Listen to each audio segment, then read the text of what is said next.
AEW Dynamite review for Wednesday. Um, I forgot the date. Ortiz and Jericho. This was a hair versus hair match. Um, I was so certain Jericho was gonna get his head shaved bald, snatch his wig. Does Jericho have a wig? I have no idea, but yeah, his hair was going. I saw that hairline. I'm like, oh yeah, they're definitely gonna cut his hair bald. They got in the ring. Ortiz was hitting heavy shots. Like this Ortiz kid, he's really good. Like his punches, his strikes, very convincing. And to me, that's one of the most important things about professional wrestling is having good, punches, good worked punches. In my opinion, anyway, everyone has their own style, everyone has their own preference. But to me, if you have good worked punches, I'm pretty much into you. Ortiz kept biting Jericho's head for some reason. He did it once outside the ring, and then he did it again inside the ring in the corner, I believe, or maybe the outside. What's the? My memory's bad. Jericho went for a Hurricane Rana, and it got reversed into a slam kind of power bomb thing. Now, if Jericho did that Hurricane Rana, holy shit! I mean, I know people have had their comments about Jericho's physique and his physicality, and he's not in his prime anymore. Blah blah blah blah blah. I think he can still hit those moves, and it looked like he was really gonna hit it, and then obviously it got countered, but it looked really authentic. I really like that spot. I don't know, I just like little things like that, where the wrestlers kind of struggle, like they don't hit every move perfectly. I prefer that. It's closer to a simulation than a choreograph, because if you're supposed to be simulating fighting, every strike doesn't connect clean. Every slam, is a little bit dirty getting into that guard and stuff like that. So yeah, Jericho looked really good tonight. He's hitting suplexes off the apron, all kinds of moves. He looked really good tonight. I'm just saying, Jericho's getting underrated here. I know a lot of people don't like Jericho now because of stuff outside the ring. Personally, it is what it is. He can be an idiot outside the ring as long as he entertains me inside the ring, and that's what he did tonight. You could tell that these guys did not like each other, obviously within the bounds of the storyline, but I kind of like that. Some matches, it's like a blood rivalry, and these guys, they hate each other so much, and they get in there and they're like putting on gymnastic shows and stuff. Like, okay, you guys are supposed to be trying to, butcher each other, and you're concerned about looking good and looking cool as you do it. Yeah, okay, buddy. Like, this crowd was so into this match. Already, they were better than the crowd last week. Sorry, it's Sonic Unleashed in the background there. I need my daily dose. I need my daily dose of Unleashed. Goodness gracious, oh my. Match ended when Fuego del Sol came into the ring and attacked Ortiz. It helped Jericho get the win. Now, hold on a second. When I first saw this, I was like, this has got to be the most random heel turn of all time. I know AEW's booking can be sketchy sometimes. And then it turns out that it was Sammy Guevara, which, okay, what did I expect, right? Turns out it was Sammy Guevara, and he has realigned with Jericho. Okay. First of all, we need less Sammy and Ty, right? We need less of them, okay? So if you could just put them off to do their own thing, because I'm actually interested in this Jericho Preaching Society stuff. But since they have to align Sammy Guevara with somebody, because let's be honest, he's not a strong single star on his own. I know people thought he was, and it seemed like he would be, but so I guess they realized, we gonna have to have why did my English break? We gonna have to put Sammy Guevara back with Jericho, or back with, because he's always with somebody. For some reason, he was teaming up with Kazarian a couple. I don't know what that was about. That whole storyline was random, but so yeah. And then Ty Conti, who was supposed to be this big prospect, and oh my God, Triple H, he messed up real bad by releasing Ty Conti. He messed up real bad. Triple H, she's a star. Well, now she's just like the great value version of Alita. I don't know if they have great value in other countries, wherever you may be watching this, but great value is basically off-brand stuff, right? what is she here? She's so irrelevant. Like, no disrespect to her as a person. I don't like to disrespect wrestlers as people unless they're like, you know, awful people. But what is her purpose of being in the Jericho Appreciation Society other than she's just Sammy Guevara's girlfriend? Like, that's literally her gimmick now. I personally, I'm not one of those people that randomly turn on her because from what I remember, everybody was praising her, and they were all fans of her, and they all liked her, and like the IWC does, then they turned on her, right? Which I knew was gonna happen. But I was never a fan of her, never a big fan of her. I always thought her whole Latinas do it better thing was sketchy at best and a little bit racy at worst. Wrestling fans having charisma just means having, you know, certain assets, right? But assets don't make up for a lack of natural charisma, which I do not think Ty Conti has. So putting her with the Jericho Appreciation Society is literally just devaluing her further. Like, I would like to see her push. I know she has a lot of fans, right? And I'm sure they would like to see her doing more than what AEW has her doing right now. Also, Kip Sabian is in the crowd like every week. Are they going to do something with his gimmick? Because it's been like a year now, right? It's been like a year since the whole Miro stuff went down. Are they going to do something with his new little Shia LaBeouf style gimmick? Was that Shia LaBeouf or was that Kanye West? So next up, it's Wardlow versus 20 men in a class action lawsuit, 20 on 1 elimination match. I know a couple of people were hard on it. They're like, "Oh, it's stupid. It's come on, just relax. You know, sit back, relax, enjoy the goofy side of professional wrestling a little bit, right? Not everything has to be cinema." I thought this was a fun match. I thought it was funny. Like, it was really funny. Like, you had some black guys jumping off the top rope and coming down on Wardlow. This guy was limiting like 4 guys a piece, just power bombing the hell out of everybody. He was doing fucking Beal throws and all kinds of crazy stuff. Like, it was a fun it was a fun match. And then after the match, Tyron Woodley. Yes, Tyron Woodley from UFC, former welterweight champion, and Matt Hughes. What? And who gave Tyron Woodley permission to be here? Because I know his dad, Jake Paul, did not give him permission to go to a wrestling event. But Wardlow gets on the microphone and he starts insulting Dan Lambert, who was in the Sky Bowl. Wow, English is very rough for me this morning. Yes, Wardlow was like, "You guys can be better than this. You guys are better than some old man yelling in a skybox." So Tyron Woodley gets into a scuffle with Smart Mark Sterling, because I guess Smart Mark Sterling is ordering him around. He probably said something racist to him. Woodley throws Smart Mark Sterling at Wardlow. Wardlow just power bombs out of Mark Sterling. So yeah, that was that segment. Dax Harwood versus William Ospreay. Will Ospreay, Big Match Billy, whatever you want to call him. I think this is the match of the night. In my opinion, anyway. You might have your own opinion, but I think this was the match of the night. No, before I get into this, I just want to say, I've never rated Will Ospreay. I've never been a Will Ospreay super fan. I probably watched like 5 matches of his in my entire life. So I'm not like some Will Ospreay super fan, but this was a fantastic match. And I can kind of see the hype of Will Ospreay here. But watching this match, there's a lot more to his game than just his flashy moves. Harwood himself is a great, very underrated singles competitor. And I think Will Ospreay needed an opponent like Dax Harwood to introduce himself to this audience.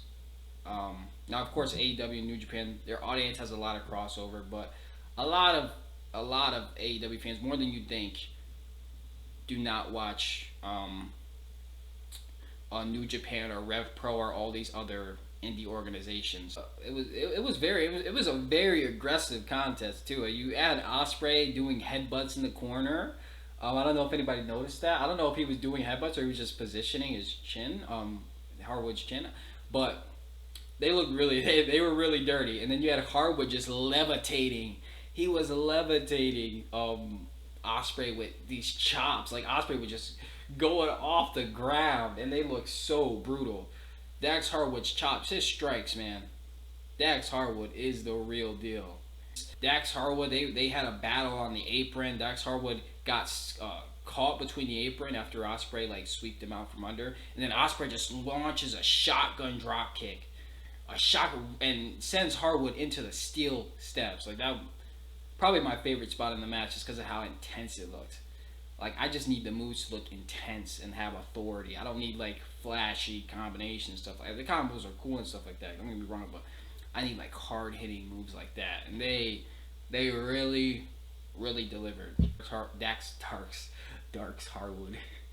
Dax Harwood is an animal, ladies and gentlemen. There were a lot of near falls in this match. A lot of near falls. And to me, this match was a little bit unpredictable because, as we've seen, Tony's not shy to have these New Japan guys come here and then get absolutely, ass blasted in their first contest, right? But by the end, I kind of realized probably Osprey is going to have to win this one, right? Osprey hits a big elbow from behind, gets the cover, wins the match. His AEW singles debut for Osprey. There's a brawl after the match between the United Empire and members of Chaos come out as well. Eventually, Orange Cassidy makes his return to All Elite Wrestling because the crowd was insane. The crowd was hot. You could not deny Orange Cassidy's star power. Like Orange Cassidy, he has a solid fan base, and that is always what you want to see, especially with newer talent in wrestling, right? Or newer stars in wrestling, because a lot of them are kind of artificially created, in my opinion. But then you see guys like Will Ospreay, Orange Cassidy. All right, now we have the Tanahashi versus Jon Moxley face-to-face. This was a fantastic promo by Moxley, and to me, because when I saw Jon Moxley come out, I saw that pop and that crowd singing a song. It's every week with this guy, right? The crowd, like wrestling fans, just love Jon Moxley, unless you're one of those WWE tribalists who think he turned on WWE or Vince for some reason. And also, if you're one of those people that makes fun of his struggles with alcohol, like, oh my God, guys, Jon Moxley, breaking news, Jon Moxley is a human. He has flaws. Whoa, you mean to tell me that I'm sitting from my soapbox on the internet judging this guy and making fun of his struggles in life with the bottle, and I have my own struggles, like, being a loser, being allergic to grass, having 0 maidens? To me, Jon Moxley is what people thought Cody Rhodes was to AEW. Jon Moxley is that MVP. He's that person that AEW cannot lose, right? He's so valuable to AEW, far more valuable than Cody ever was. And this is just my opinion, right? I know Cody has his fans out there, but Cody, to me, his stuff never seemed to click with the rest of the show. His stuff was always where we wanted to put Sammy Guevara earlier. It's always over here, right? And like all the cool stuff was going on here, but then you had Cody's weird stuff, civil rights promos and stuff going on here, right? But you had all the good stuff going on here, and Moxley is always involved in the stuff going on here, the good stuff, the cool stuff. And to me, he's not pretentious like Cody. He's not. He doesn't grandstand. He doesn't make everything a dramatic affair. Moxley just beats to the drum of his own beat. That is not how that phrase goes. He plays to the drum of his own beat. He plays to the beat of his own drum. I think that should be how that goes. If I'm wrong, you can criticize me later. They don't like that over pretentious, the big ego stuff. Everything I do is to satisfy my own ego, and I don't do anything unless it's for praise, which I feel like that's kind of how Cody Rhodes is. I'm not saying I dislike Cody. I like Cody. I think he's a decent wrestler. But I think Moxley is to AEW what people thought Cody was. Moving on, Moxley gets into the ring. He starts talking about how all roads led him to Tanahashi. It's always been about Tanahashi. Moxley says there's a lot of championships in the world of professional wrestling, but there's only one ace. You could feel the emotion in Moxley's voice, man. This guy can sell any match. Just give him a microphone. He can sell that matchup. He can sell that. I knew this was going to happen, though, right? But it looked like Tanahashi was going to say something. And then Jericho came out. Tanahashi! And, and then Tanahashi's like, Jericho, shut up. Suzuki comes from behind, and they're just all mauling on Moxley and Tanahashi. And for some reason, of course, Ty Conti and Sammy Guevara had to do tongue right in front of the camera. Because, you know, that's their entire gimmick. Is that, hey guys, we're edgy.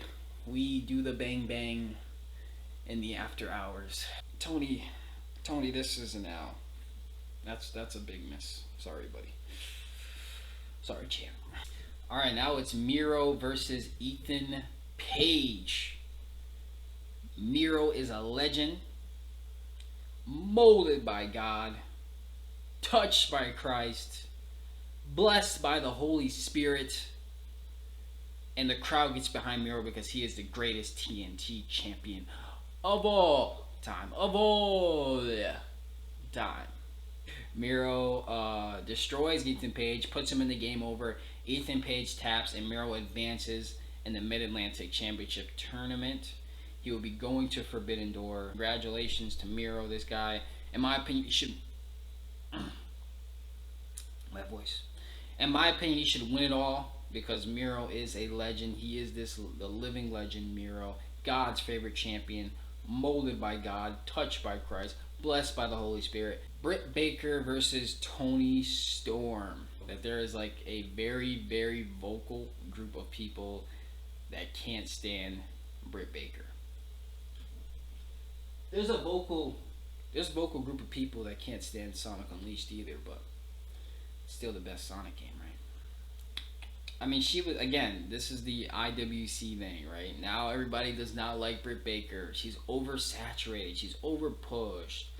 She's, you know, there's too much Britt Baker. Now, I can agree that we could do with a little less Britt Baker and a little more, you know, propping up someone new on the roster. You know, getting those numbers up for some of these girls, right? That screen time up. But at the same time, professional wrestling is a business, right? At the end of the day, it is a business. And fan service only extends so far. Now, if you look at AEW, you can go on their website and see like the weekly sales, the yearly sales of their merchandise. It's all available. And Britt Baker takes a lot of spots on there. And that's the reason, because she sells a lot of merchandise. And the people that are complaining about her on the internet and are so vocal and so hate her so much and all this stuff, and she's mid and blah, blah, blah, they're not the same people that are going to the arenas for the most part, right? I'm sure there's some Britt Baker dissenters in the arena, but you go to those arenas and it's mostly people cheering for her, doing her DMD stuff, you know. And that is what Tony Khan is looking at, right? Because, let's be honest, nobody really takes the internet wrestling community seriously because everyone knows how flip-floppy they are. And they know how quickly they can turn on someone at the drop of a dime. See Adam Cole, baby. I thought in their first match, Tony Storm and Britt Baker's first affair, Britt Baker cannot keep up with the sheer athleticism and speed of Tony Storm. I thought Tony Storm just made Britt Baker look so slow and lethargic, and I think they did a good job by having Britt Baker control most of the action in this match to kind of mask that. And I'm a big Britt Baker fan, by the way. Love Britt Baker. But Tony Storm is just, you know, you can see it, especially in their first match. You can kind of see, you know, how much, you know, quicker, more athletic, you know, more versatile Tony Storm was in that match. This was good booking on Tony Khan's part to have Tony Storm take this match. It's going to be good for Tony Storm's stock as well. I think Tony Storm is really valuable to the AEW women's roster. If I was booking it, I would probably have her win the championship at Forbidden Door. I don't think we need a long Thunder Rosa reign, to be honest with you. And I like Thunder Rosa as well. I mean, I actually like Thunder Rosa and Britt Baker more than I like Toni Storm, but I look at it more through a non. I tried to be as unbiased as I can and just look at it as it is, right?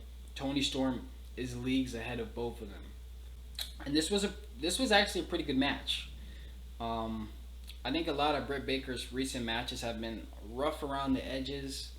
They've been kind of tough to digest. I thought they've been good matches, but this was an exceptionally good match for both of these women. Hangman Adam Page is out now. Obviously gets the big pop, big affair. He talks about challenging Okada for the IWGP Heavyweight Championship at Forbidden Door. And then he calls himself a dumbass. Yes, he calls himself a dumbass because he did not account for Okada losing the championship at Dominion. And then Adam Cole, baby, comes out to the stage. Adam Cole starts berating Adam Page, calls him an idiot, all kinds of stuff. Says that Forbidden Door is not about New Japan or AEW. It is about the Undisputed Elite and the Bullet Club. And it is going to be Undisputed Elite and a Bullet Club championship match at Forbidden Door. Adam Cole, when he came out, I mean, Adam Cole was in control of this crowd. They were giving him pops. They were giving him heat. I think if you live exclusively on Twitter and stuff like that, and you're one of those guys who, grown men, I hope they're not grown men, because Jesus Christ, grown men who for some reason have this strange obsession with Adam Cole's physique. Wrestling fans be like, I need my men to look a certain way before I can take their fake fighting seriously. Yeah, keep in mind, Kevin Owens headlined WrestleMania Night 1 with the physique of a 1980s truck driver. So I don't think it's that big of a deal as people make it out to be. Jay White comes out, and Jay White, he attacks Hangman from behind, and he just starts packing Hangman up. I don't know why. He just put this guy in a pack. He was like, you failed to beat CM Punk. You lost the championship. Like, he was putting Hangman in a pack. I don't know what the hell was going on, but yeah, this Switchblade guy just went absolutely nutso insano. And he said that he's not going to defend his championship against Hangman Adam Page, but he's also not going to defend against Adam Cole, baby. So yeah, Adam Cole was understandably ticked off about that. So that's kind of funny. Adam Cole's like capping for Jay White hard, and Jay White's just like, the dick eating is crazy. Alright, our main event was the Jurassic Express versus the Young Bucks for the AEW World Tag Team Championships. The match was exactly what you would expect. It was a ladder match. It was exactly what you would expect. Lots of high spots, people going through tables. They went through a lot of the motions of the typical ladder match, mixed in with the Young Bucks' athleticism and stuff like that. I thought it was a pretty good match. I don't really rate the Young Bucks. I'm not a big Young Bucks super fan. I don't think they're the best tag team of all time in every multiversal spectrum or whatever. I think they're just good, right? And that's exactly, I got what I expected in this match. I wasn't like marking out for anything. It is what I expected, right? There's nothing that really took me by surprise here.